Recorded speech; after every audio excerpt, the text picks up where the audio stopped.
I believe my first 3 years of life were marked by a lack of affection and love because I was in the intensive care unit in the children's hospital in that incubator for almost a year. And of course, I can't remember those 3 years, only from the stories my mother told me.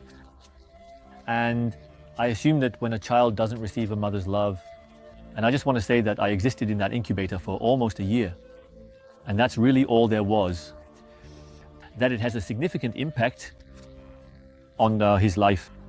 And yes, after my mother took me home on her own responsibility, just before Christmas, she said, I don't want to just see my son in that incubator anymore. I want to hold him in my arms. And every time I changed my colors, I was green once, then I was blue, then I was completely white. And every day she had to come to terms with the news, he didn't survive. And then she said, if he should die, if it's meant to be, then yes, but at home in my arms. And then she took me home on her own responsibility. And the doctor said the next 2 years will be a big test because he could lose his life at any hour. He can say that I go in the morning and he's no longer there. Or they wake up and he's no longer alive in their arms. Yes, and you can imagine what kind of mother that is, what kind of father, what those conditions are like. And I survived them the first 3 years. And from my mother's story, she later told me, much later, that this boy will achieve everything. He will make it because he has survived these 3 years. And that's why I know that is someone who will survive everything, no matter what comes.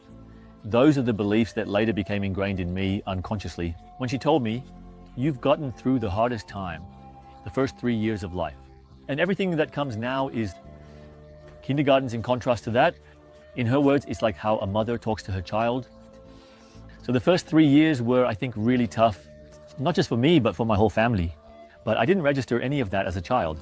It happened to me unconsciously. Only after I turned 25, and my mother talked about it, did she tell me what she had said to me in the crib and also whether I was on her shows. And she said, you, my little one, you can achieve anything because you survived 3 years, even though all the forecasts were rather against it. And you're crazy. You're a little bit nuts, she said. And because you're crazy, and the world needs crazy people, and that's why everything is actually open to you. I know and I believe in you. And that is so belief-based with me then.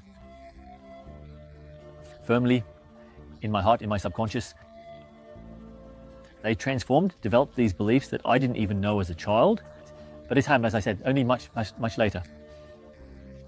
I knew why I had this will, this strong will to move forward, no matter how bad I felt. I didn't give up. I was really, my story, really struggling. That I always rolled up my sleeves and kept moving forward, no matter how hard the wind blew in my face. And this resistance, like now even more so, I'll show it to all of you up there.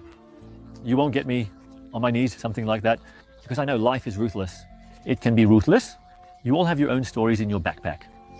I know many stories from you that are really tough, but I also know that you can rise from the deepest, you can come out of the deepest swamp, no matter where you are right now, because I've experienced it myself and seen it in thousands of people as well. It is possible. It is possible to be happy. It is possible to get healthy. And therefore, I believe in you too, even if I don't know you personally, because we all come from the same source, from this creator source. So we all have the potential, no matter what karmic stories you're carrying, all of that can be resolved. And I show this in the seminars to the participants or in my online videos. And again, I believe in you. Believe in yourself too. And it is your birthright to be happy and to live in harmony. Just live your life in its most beautiful form, as I always like to say. And you mean the same. I have achieved it, and I wish with all my heart that you recognize the meaning in life. Live in fulfillment and gratitude. All my love.